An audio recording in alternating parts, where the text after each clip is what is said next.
Absolutely.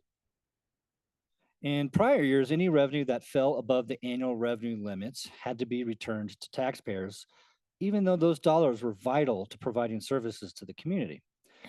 The inability to retain those resources year after year necessitated delays to transportation projects, reduced service levels, and forced the county to focus only on immediate demands.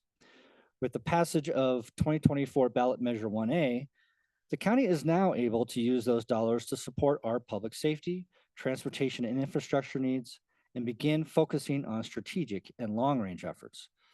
In other words, this retained revenue will better enable the county to focus on providing effective and efficient services to the community rather than finding ways to reduce or eliminate them. Okay, great. But where will those funds be allocated? With the passage of 1A, voters have authorized the county to retain revenue collected that would have otherwise fallen above the revenue limit established by Tabor and other statutory revenue caps. 1A allows the county to keep and allocate funds already collected, including revenue from property taxes, state grants, and a variety of other sources. But to be clear, these retained dollars are not a blank check to be used however the county wishes. The passage of 1A represents a mandate from the voters to use these funds for transportation, infrastructure, and public safety. We're talking about supporting road repairs, bridge maintenance, and other infrastructure projects. The funds will also be used for public safety to enhance wildfire and flood mitigation, mental health programs, and other public safety initiatives. In fact, the first project that is being funded with these retained dollars is a very robust and comprehensive wildland fire management program. To ensure transparency and accountability to Jefferson County taxpayers, both an independent audit firm and a citizen advisory committee will annually review the use of the retained revenue. Okay, thank you for all that. So who actually decides how these funds will be spent?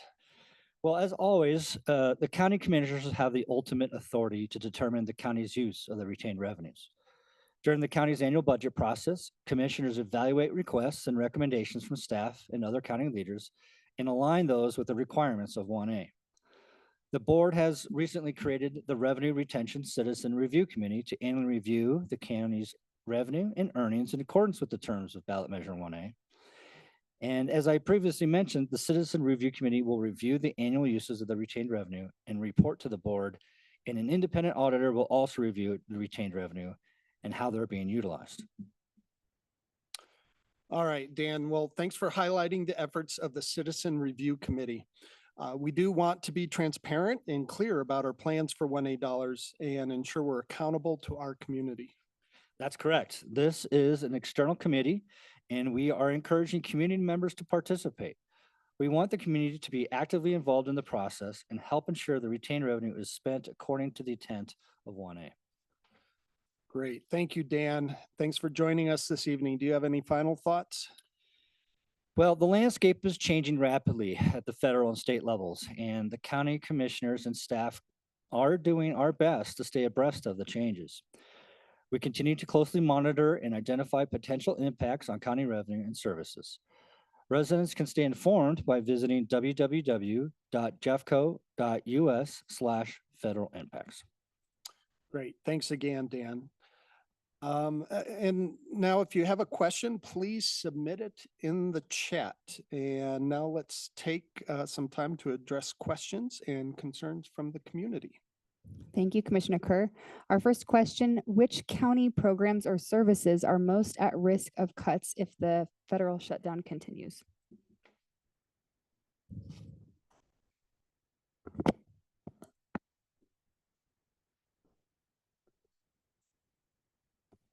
This is Lesley. Hello, everyone. We're actually going to talk more in just a moment about SNAP, Medicaid, and more related to programs that could be among those cut related to this issue, or at least a rollback of people who take advantage of those programs, members of our community who may be in a more vulnerable situation. We take that very seriously here in Jefferson County, and you're actually going to hear more about that topic from our Human Services Director, Mary Berg, as well as our Commissioner Rachel Zenzinger. Thank you, Commissioner Dahlkemper. I also see that we have some questions in the chat coming in about homelessness, and we are getting to that topic. So I'm going to hold off on answering those until we jump ahead to that topic. So let's go ahead and move forward. Before we transition to discussing the impact of Jefferson County's programs and services, we're going to ask a survey question. So you can answer this on your screen only if you are joining by computer, not if you're just joining by phone. The first survey question that we have tonight: in what ways are you most likely to engage with your local government? The answers are in person, virtual town halls, social media, direct phone calls or emails, or other.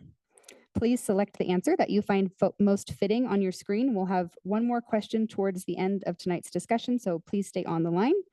A quick reminder, if you have a chat, please submit your question through the Q&A function through Zoom. And now we're going to move to Commissioner Zenzinger. I'll turn it over to you for our next topic. Thank you so much, Cassie. I really appreciate that. Welcome, everybody. I'm Commissioner Rachel Zenzinger, and I represent District 1, which is in the northern part of the county. That includes parts of Golden, Westminster, and all of Arvada. We are joined this evening by Mary Berg, who is our Human Services Director here at Jefferson County, to provide some expert insight into how H.R. 1, which is the federal spending bill, is impacting programs and services here in Jefferson County, such as SNAP and Medicaid. I'll turn it over to you, Mary. Thank you so much, Commissioner Zenzinger. So just to start with, what are the impacts of the 2025 Budget Reconciliation Act, or also known as H.R. 1, on programs such as Medicaid and SNAP here in Jeffco? Great question, Commissioner. The 2025 Federal Budget Reconciliation Act includes radical changes to both Medicaid and the Supplemental Nutrition Assistance Program, or more commonly referred to as SNAP, that will impact Jefferson County human services, operations, overall community well-being, and the fiscal landscape. Both programs provide critical access to health care or food and nutrition services for seniors and low-income families or individuals. So would you be able to share with us any details about the changes that were passed in H.R. 1? Sure. I would like to start and share a few of the policy changes on the SNAP program, as these go into effect much sooner than the changes to the Medicaid program. We have received some limited guidance from both our state and federal partners that these changes will need to be implemented by November 1st. We are unsure at this time if they're going to happen all at once or at an initial application or recertification of SNAP benefits. Currently in Jefferson County, we have over 38,000 individuals enrolled in SNAP benefits. Many of these are seniors on fixed incomes or low-income families, including over 13,000 children. On average, each individual on SNAP benefits receives about $200 a month to help support their overall food budget. And we certainly know these days that $200 does not go very far at the grocery store. Yet not having access to these funds will impact access to both food and nutrition and really stretch a family's budget even further. So we've received some recent estimates from the Colorado Department of Human Services on the number of residents who could be impacted by some of the policy changes. And initially related to policy changes around work requirements, we estimate that this could be around 5,400 people.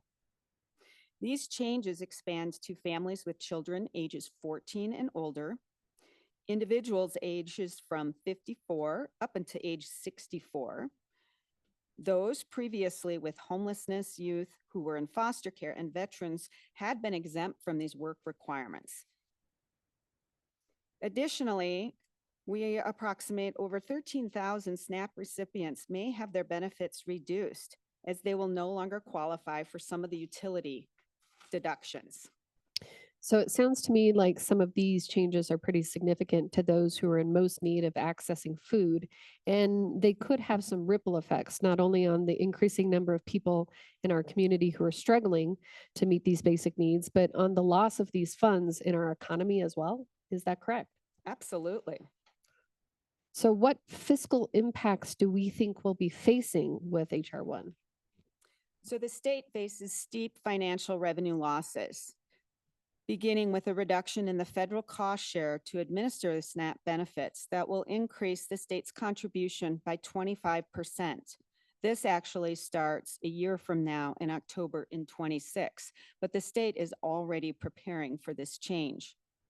In turn, this can increase the county's required match contribution, which could be estimated to be about $2 million in calendar year 2027. Additionally, the new state SNAP benefit match requirements will begin in October of 2027. Together, these changes are expected to cost Colorado hundreds of millions of dollars annually and leave tens of thousands of residents with reduced or lost food assistance. Well, thank you so much for sharing with us these important changes that will be impacting our community. As you stated, some of these are going to go into effect a little bit sooner rather than later, the SNAP benefits, but there are also some Medicaid changes that were encompassed in HR 1 that we haven't yet touched on.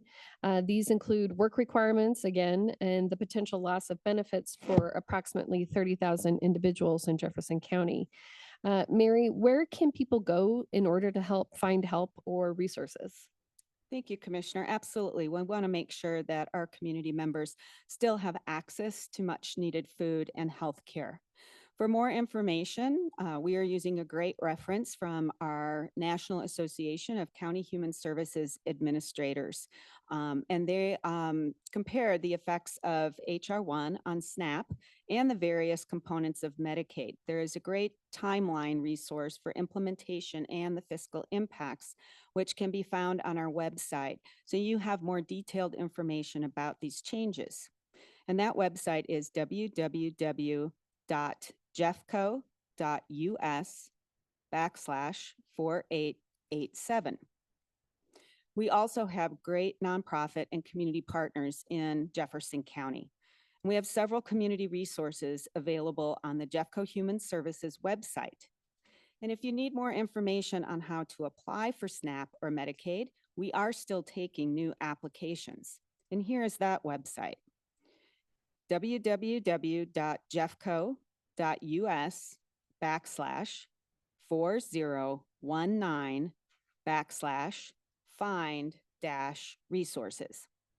Thank you so much, Mary. I really appreciate that. Do you have any final thoughts or updates that you'd like to share with us about this? We are actively working to prepare to implement these policy changes with our team and to also communicate with our customers and community partners so that we can all work together to ensure those who are most in need continue to receive necessary food and health care that we all deserve. Great. And just as a reminder, if you are joining us tonight and you have a question, please submit that question in the chat. So now we are going to go ahead and take some time to address some of the questions and concerns that have come in from the Jeffco community. And Cassie, I'll turn it over to you. Thank you, Commissioner Zenzinger. Before we jump into questions, I wanted to share the results of our first survey question. So again, that survey question was, in what ways are you most likely to engage with your local government? We had 65 responses. 14% said in person, 60%, which is not surprising from this audience, said virtual town halls, 5% said social media, and 22% said direct phone calls or emails. I'll go ahead and share those results in case you would like to see a visual of that. All right, let's go ahead and get to some questions. The first one is going to be for Commissioner Dahlkemper. With all of the federal risks and changes, what role does Jefferson County play in advocating at the state and federal levels? Also, how can residents get involved or voice their concerns about federal impacts?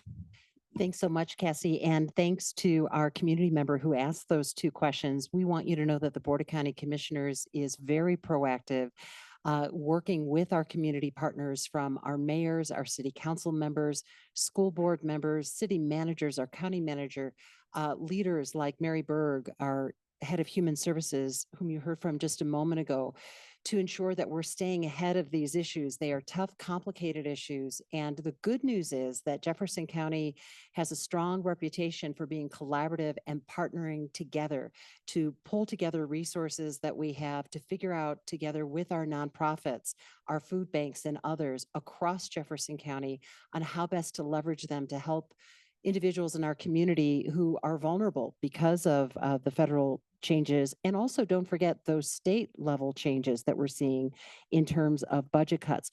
We advocate through our Jeffco legislative group as well, our legislative delegation, as well as our Colorado congressional delegation.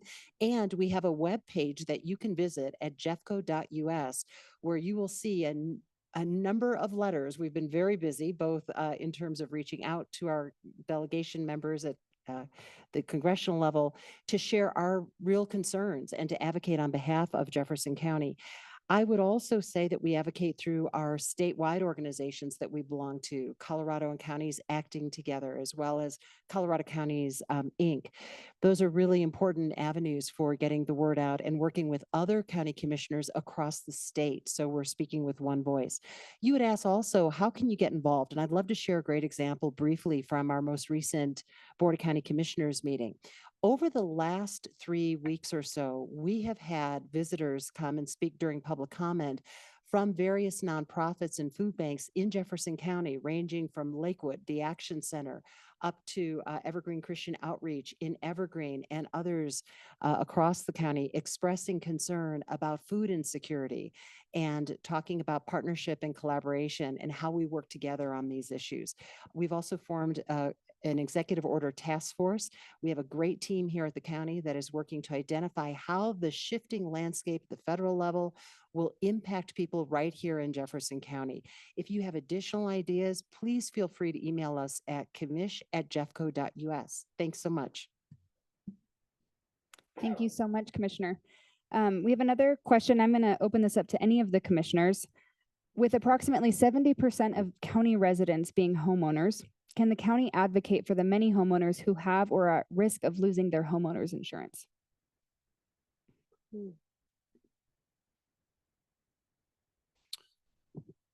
Thank you for that question. This is Commissioner Kerr. Yes, absolutely. As many of you know, there were the state and the counties have over the last few years have been working on property taxes quite a bit, making sure that as property values escalated throughout the state and much of the country, that we're being proactive in making sure that our folks were able to make sure that they had a plan moving forward. We do want to make sure that as we're looking at homeowners insurance specifically, I would like to invite folks to make sure you take a good look if you are if you do have a mortgage payment through your bank, take a close look at that. And I'll tell you a personal story that happened just the other day as I opened mine up and saw that our monthly payment was increasing by about $200. And upon closer look, about 98% of that increase was due to insurance. So we have contacted our insurance agent and are looking at how to make that more reasonable for us. And I know that everyone else is probably doing the same thing. Also want to make sure that folks know that in the last couple of years, Jefferson County and other counties have been working with the legislature on trying to find some solutions. We have been working with the insurance commissioner, who also has a name, Mr. Conway.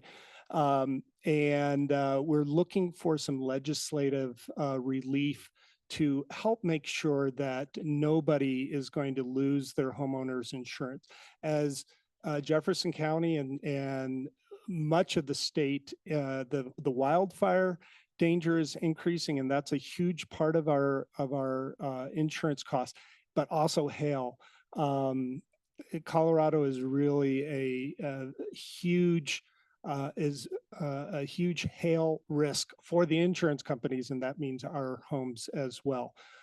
So know that we're going to continue working with the legislature, working with the Commission of Insurance to try to find some solutions to make sure that our insurance companies are doing everything they can and working with our constituents to make sure nobody is going to lose their homeowners insurance.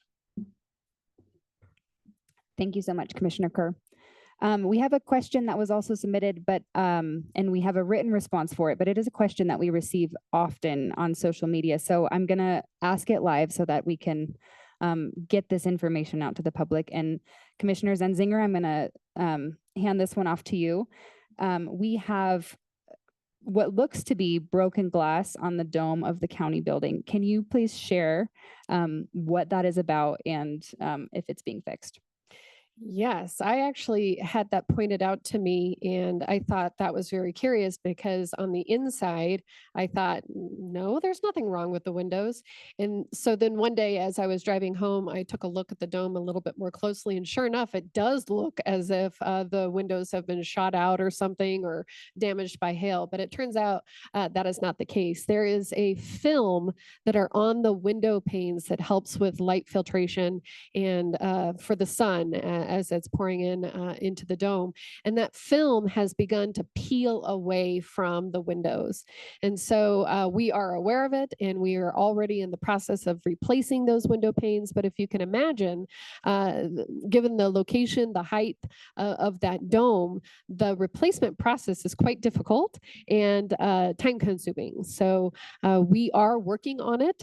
We can't just replace them all in one day. It actually takes quite a bit of time just to replace one of the window panes up there. But we are in the process of doing that. And I do believe that the current windows that we are putting in, the replacements, will not have the same problem of that film that is peeling away from it. So hopefully we can avoid that situation in the future. And I do believe that there is a pretty remarkable video somewhere out there of the workers that replaced some of the panes earlier last month. So it's pretty cool looking. It's a big giant crane, and our workers that have to be on the outside of that dome, if you can imagine, 5.5 stories up. It would be quite intimidating for me, but thank goodness I'm not in the business of replacing windows. Thank you so much. All right, our next question for Commissioner Dahlkemper. How can the uncertainty at the federal level affect Jeffco if there's a wildfire? Will that affect the response in any way? That is an issue that we are very concerned and certainly an issue that we are watching quite closely. The good news is, thanks to Jeffco voters, they have approved ballot measure 1A. And ballot measure 1A focuses, as you heard Dan talk about a little bit earlier, our CFO with Commissioner Kerr, focuses on two key areas: public infrastructure as well as public safety. And under public safety, there is a component around wildfire resiliency. The Board of County Commissioners just earlier this summer approved $7 million in 1A funding to help build wildfire resiliency here in Jefferson County. Our wildfire risk is 99% higher than counties nationwide. It is significant. And as you probably know so well, we often say it's not if there's a next fire, it's when there's a next fire. So we're very excited to have a new wildland fire management program up and running. It is housed in the sheriff's office. Brian Keating leads that program, and he is building out a team of more than 30 individuals who will focus on key areas to help lower wildfire risk, including everything from mitigation along rights of way, along key evacuation zones, to increase community education. And all of this also factors into ensuring that we are helping you with that earlier question around lowering homeowners insurance rates.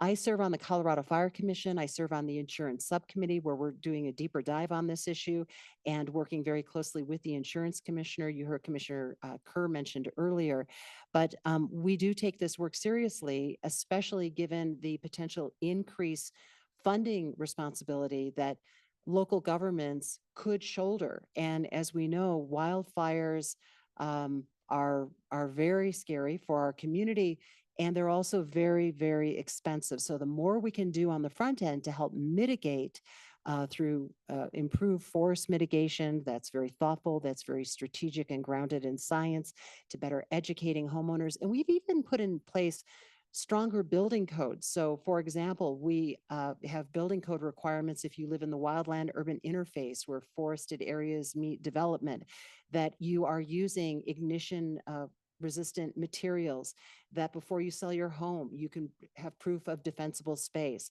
I also want to thank members of our Jeffco Wildfire Commission who have done extraordinary work over the last couple of years and continue to watch these issues closely. Great question. Thank you. Thank you so much. All right, before we jump into our next topic, I am seeing that we're getting a lot of questions about housing and homelessness, especially with severe weather. So I'm going to tee up our next survey question, and then we can dive into our next topic. Our next survey question, and please remember to participate, you need to select your answer on the screen if you are joining by computer.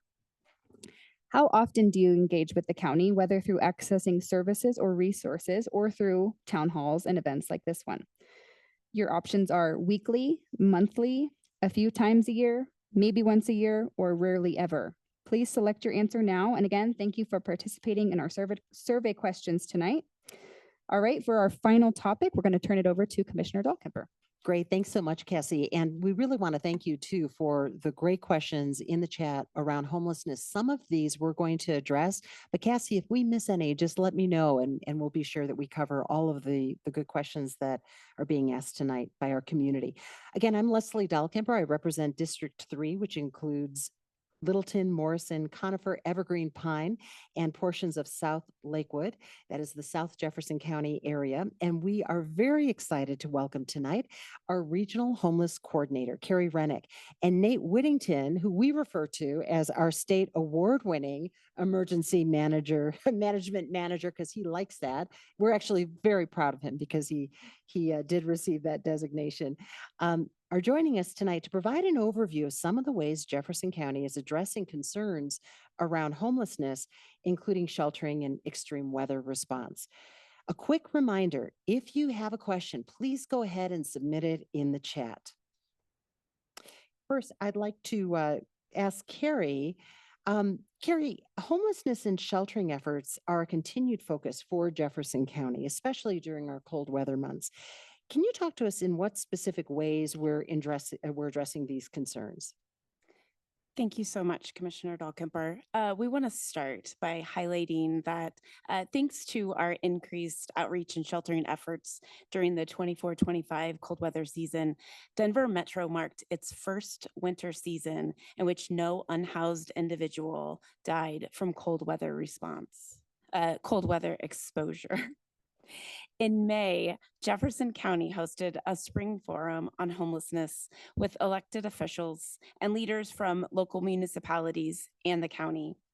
During the forum, participants focused on reviewing local actions, identifying common challenges and successes, and aligning potential collaborative solutions, with a focus on regional response for the 25-26 cold weather season. Thanks so much, Carrie. And let's talk a little bit more about the action items that came out of that day-long meeting. It was a really good conversation that helped to move these issues forward. Yes, we have successfully executed an intergovernmental agreement, or an IGA, concerning regional cold weather response for those experiencing homelessness. This is in partnership with Jefferson County, the City of Arvada, City of Edgewater, City of Golden, City of Lakewood, City of Westminster, and the City of Wheat Ridge. This is a critical step forward in caring for the unhoused in our county in a collaborative way. How does this further enhance our ability to respond, especially during severe and extreme weather situations? Sure. The IGA, it provides funding and oversight that increases shelter across the region, and it continues to build on our earlier strategies. Last year, the county created a severe and extreme weather action plan to coordinate outreach and shelter people experiencing homelessness.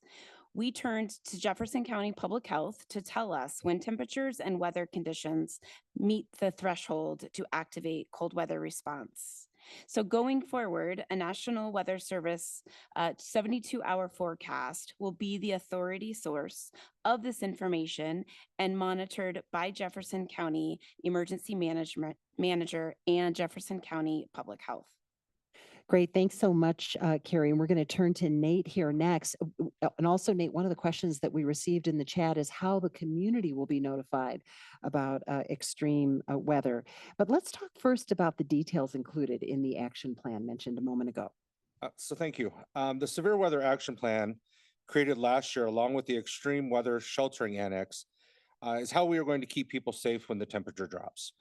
Jefferson County Sheriff's Office Emergency Management worked with local partners to develop the Extreme Weather Shelter Annex, or simply put, a specific planning document just to figure out how we are going to strengthen our response. And this sets clear priorities to identify available shelter options and resources, act as a communicator and coordinator for these resources, which I think ties to the question that the community member asked of how the community can be notified. If we start seeing severe weather or extreme weather impacts coming in, having the Joint Information Center or even the county PIOs such as Cassie and her team as part of this planning document, we could share that information where it could be posted on the county website and other forms of information. And it also helps us define clear roles and responsibilities across the county departments, the municipalities, county partners, faith-based groups, nonprofits, and many, many more. Jefferson County will activate cold weather response using the following temperature precipitation thresholds when notified by Jefferson County Public Health of a cold weather or health alert or advisory. The thresholds will be a 72-hour forecast of overnight low temperatures of, in regards to a health alert notification, that will be 10 degrees Fahrenheit, regardless of wind or precipitation. For a health advisory notification, severe weather, this will be 32 degrees or lower with accumulation of anticipated precipitation, snow, greater than 1 inch over a 24-hour period, or 20 degrees or lower with or without precipitation. Consideration will be given to wind when issuing either of these advisories. When extreme weather thresholds are met, a health alert is sent to our extreme weather group. And OEM, the Office of Emergency Management, under the Sheriff's Office, works with Human Services, Public Health, and local municipalities to activate the shelters. If the forecast shows 2 straight days where the high temperatures will be 10 degrees Fahrenheit or lower, we will activate the extreme cold sheltering annex. Or if the municipality shelters are already at capacity and we've activated the extreme weather sheltering annex, we can help with some of that overflow support. We didn't just make these numbers up, nor are we watching them, but these are all decisions based on the National Weather Service forecast monitored by Jefferson County Public Health. Once these thresholds are met, a health alert is sent to our extreme weather group, and OEM works with Human Services, Public Health, and other municipalities to activate all the required resources. These include opening and closing of the shelter sites as needed, coordinating with contracted partners like IEM International for staffing and feeding support, ensuring access to hygiene, medical, and functional needs support through public health, and working with them to ensure the sites are safe. We also run coordination calls with key players, Human Services, Public Health, OEM, law enforcement, municipal representatives, and communication staff to make real-time decisions about the operations and the messages we are sending out. Nate, thanks so much for that comprehensive overview. And just a reminder for those of you who are listening, Nate, one of the ways that you said people can best access information about some of the points that you've made and when those notifications go out is by going to jeffco.us, signing up and following us on social media. Our public affairs team, your team as well, will help to push out that information. And there are probably emergency notifications as well that folks can sign up for. Yes, that's a very great point, and thank you. If every Jefferson County resident could sign up for our lookout alerts, that's how we notify the community of a different disaster, different types of emergency notifications. So we're really pushing the community and the entire county as a whole sign up for lookout alerts. Those can either be, that link can either be found through the Sheriff's Office webpage or through the jeffco.us webpage as well.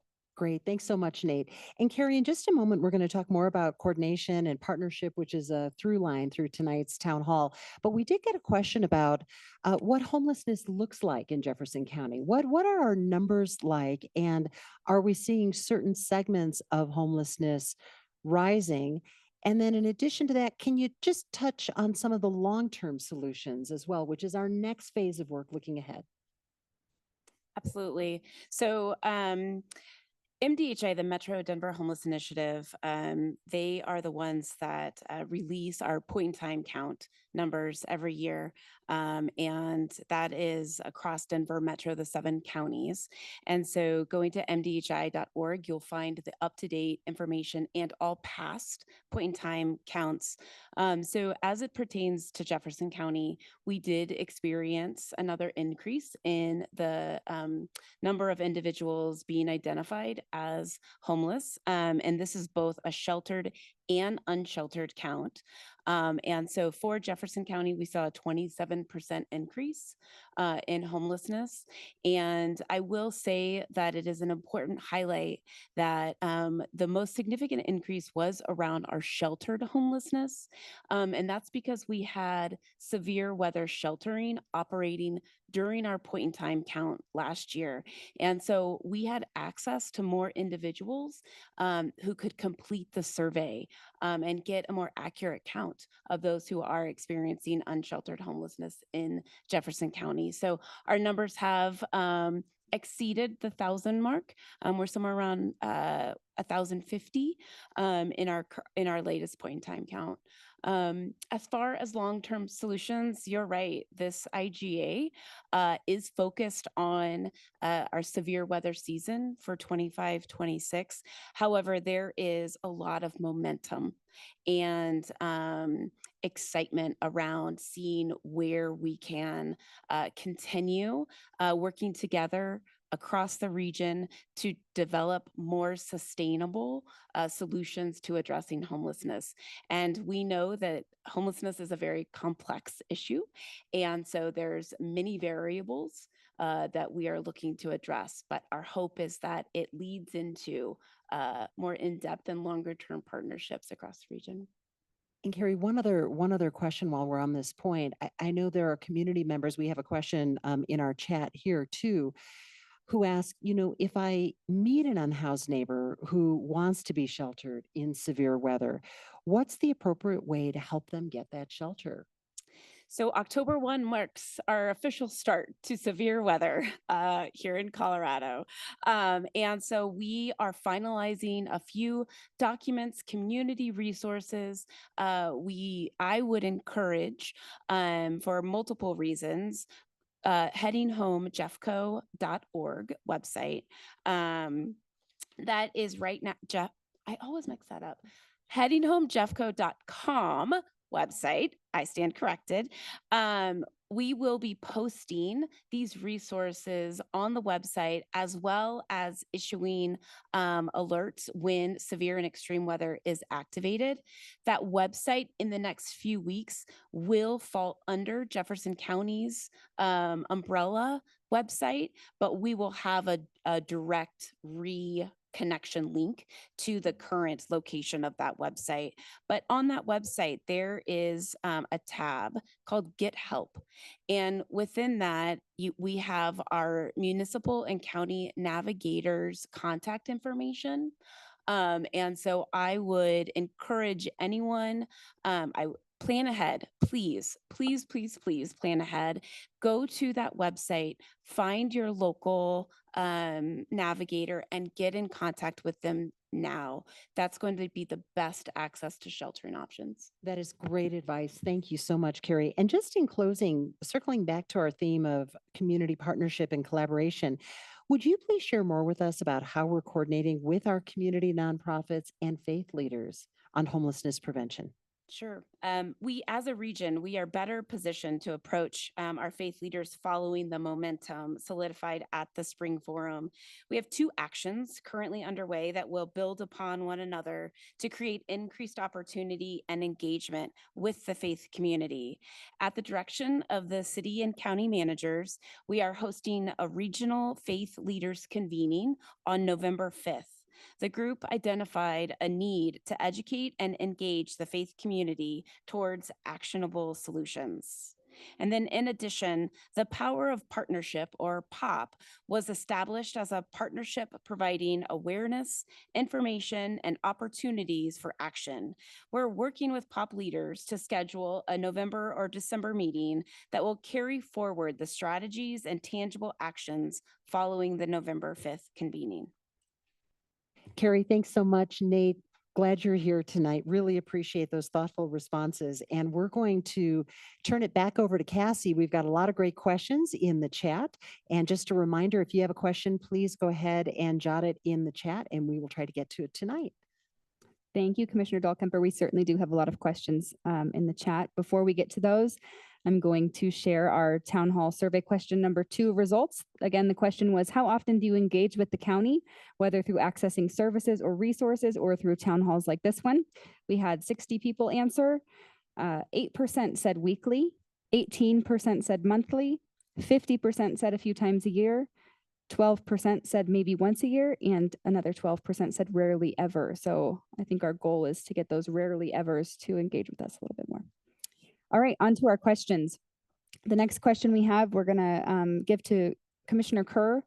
Will the Board of County Commissioners be proposing increased spending for school security? Douglas County Commissioners set the precedence by approving funding for increased SRO presence in all their schools.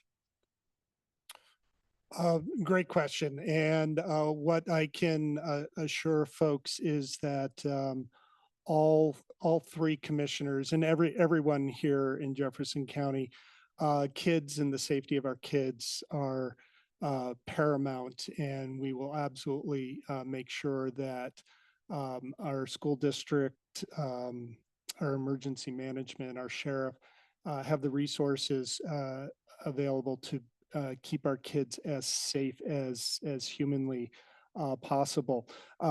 We do work, our sheriff's department does work closely with the school district and with our emergency management. The school district has their own school security and emergency management folks as well. And I do, first of all, want to go back and just reiterate one thing that Commissioner Dahlkemper said at the beginning, and just huge kudos to everyone in Evergreen responding to that emergency, from the students who have been trained since they were in kindergarten how to respond, the staff of the school, the district staff, our first responders, the SRO, everyone just did fantastic things to make sure that that emergency was kept to the level that it was. I do want to point out just a couple of similarities and differences between Douglas County and Jefferson County. Both counties have a single large school district, so that is similar. Something that's dissimilar is that Jefferson County has some of the state's largest municipalities and a large unincorporated area. Douglas County is largely unincorporated. A lot of their population centers are in their unincorporated. Why that matters for this question is that schools that are in unincorporated Jefferson County, they are served by our sheriff and our sheriff's deputies, and the SROs are Jefferson County sheriffs. In our municipalities, schools are served by SROs and the police force of that municipality. So very large police forces or municipalities with the larger police forces like Lakewood and Arvada, they will definitely be working directly with the school districts in those schools. But absolutely, our sheriff, we're in very close contact with our sheriff, making sure that schools in the unincorporated areas are everything is as top notch as it can be here in Jefferson County. After all, we are the school district and the county where Columbine happened. And I also, one other resource we have in Jefferson County that is not in any other county in our country is the DeAngelis Center Foundation. That this is a school safety training program for law enforcement and for school personnel. It's located right here in Jefferson County. It's named after Frank DeAngelis, who is the principal at Columbine High School when that incident happened. And that was mentioned earlier as some of the things that they're doing as well to help our community. Thank you. Thank you, Commissioner Kerr. Our next question is somewhat related, and I'm going to ask Commissioner Zenzinger to answer this question. My kiddo was really upset by the Evergreen shooting. What kind of mental health resources does the county provide? It's an excellent question. And first and foremost, I do believe that the public school system is working very directly with the Evergreen community on providing individual counselors at the school, in the classrooms, not only for students, but for teachers, for staff, and for families in general. I serve as the board appointee to the Jefferson Center for Mental Health. And that is another resource that I would like to point you to. First and foremost, if you are in a crisis, if you're experiencing a mental health crisis, it is worth noting that we do have a system here in Colorado called 988. And 988 is a lifeline. You can call or text 988 at any time if you are in need of support for a mental health or even a substance use concern. So if you are in immediate crisis, I would suggest 988. And then in addition to that, that line can put you in touch with some of the Colorado crisis services that are available throughout Colorado, including trained crisis counselors and follow-up care. And then, as I mentioned, serving on the board for the Jefferson Center for Mental Health, it's an excellent opportunity for very comprehensive mental health programs, including adult groups, family counseling, therapy, and support for specific populations. And you can connect with those services very easily on the Jefferson Center for Mental Health, their website. They also provide direct resources to schools and early childhood programs, including in-class support, parent education, and referrals for other people who are in the community and community-based services. There's also a state program called I Matter. This is a program that connects youth who are ages 18 and under or up to 21 if a student has a disability. And it connects youth with a licensed therapist for up to 6 free counseling sessions. And all you need to do is just type in the I Matter program, and there will be links on how to connect to on the website through text and phone calls. We also are pretty privileged to have some really great nonprofits in our community in addition to the Jefferson Center for Mental Health, such as the Second Wind program or the Second Wind Fund, which specifically focuses on youth suicide prevention by connecting at-risk youth with a mental health treatment program and counselors. So just a few resources, but very specifically, my recommendation is to be in conversation with Evergreen High School directly because they have in-person counselors that are able to be right there at the school in classrooms helping our community through that very difficult event. Thank you so much, Commissioner Zenzinger. Our next one, we're going to go back to Commissioner Kerr. Is there going to be a new shuttle service for Red Rocks? Great, thank you for that. You probably saw on the news lately, and they've actually been covering a good bit over the last year or so. We've been working closely with some municipalities, Morrison, Golden, and City and County of Denver. that actually own Red Rocks. And we've been working together on this idea. We did run a pilot program a little over a weekend ago, ran a few shuttles through about 5 or 6 different potential stops. RTD has given us a community grant that we are going to be able to do this on a limited basis next summer. And it's very exciting because it connects all the various amenities in this in that valley, and we call it West Tracks for music tracks, dinosaur tracks, mountain bike tracks, hiking tracks. And I always forget one track's in there, but it's called West Tracks. And it people will be able to take the W line from Union Station in Denver all the way out here, hop on a shuttle and access all those various amenities and take the shuttle back.